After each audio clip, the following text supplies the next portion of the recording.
ഇന്നത്തെ മത്സരത്തിനെക്കുറിച്ച് ഞാൻ എന്താണ് മക്കളെ പറയേണ്ടത്? കേരള ബ്ലാസ്റ്റേഴ്സിന്റെ മറ്റൊരു ദുരന്തപൂർണ്ണമായിട്ടുള്ള സീസൺ കൂടി അവസാനിച്ചിരിക്കുന്നു. ഇവാന് ശേഷം ബ്ലാസ്റ്റേഴ്സ് വീണ്ടും പഴയ ബ്ലാസ്റ്റേഴ്സായി. തുടർച്ചയായിട്ട് 3 തവണ കേരള ബ്ലാസ്റ്റേഴ്സ് പ്ലേ ഓഫിൽ വന്നതിന് ശേഷം വീണ്ടും ബോട്ടം ടേബിൾ ക്ലബ് എന്ന അവസ്ഥയിലേക്ക് നമ്മൾ തരം താണു പോയ കഥയാണോ പറയേണ്ടത്? അല്ലാതെ പിന്നെ എന്ത് ചെയ്യാനാ?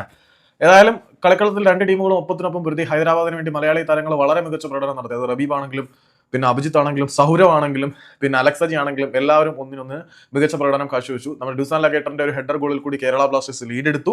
പക്ഷേ ഈ ഒരു സീസണിലെ ഏറ്റവും മികച്ച ഗോളുകളിൽ ഒന്ന് കണ്ണൂർക്കാരന്റെ മുഞ്ചുള്ള ഗോളിൽ ഹൈദരാബാദ് സമനില പിടിച്ചു. പിന്നീട് കേരള ബ്ലാസ്റ്റേഴ്സിനും ഹൈദരാബാദിനും അക്കൗണ്ട് ഒന്ന് റിന്യൂ ചെയ്യാൻ പറ്റില്ല. രണ്ട് ടീമുകളും നിരന്തരം അവസരങ്ങൾ സൃഷ്ടിച്ച് നിറവേച്ചു. പക്ഷേ പ്രതിരോധ നിര നല്ല രീതിയിൽ കാര്യങ്ങൾ കൺട്രോൾ ചെയ്ത് രണ്ട് ടീമിനെ കൊണ്ടും ഗോൾ അടിപ്പിച്ചില്ല എന്ന് പറയേണ്ടതാണ്.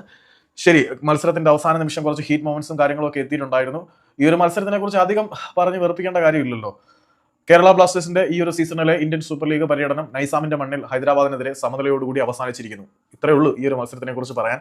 പിന്നെ ലൂണ എന്ത് പറ്റിയെന്നറിയത്തില്ല, കഷ്ടകാലം തന്നെ, അല്ലാതെ എന്താ നമുക്ക് സംഭവിച്ചത്?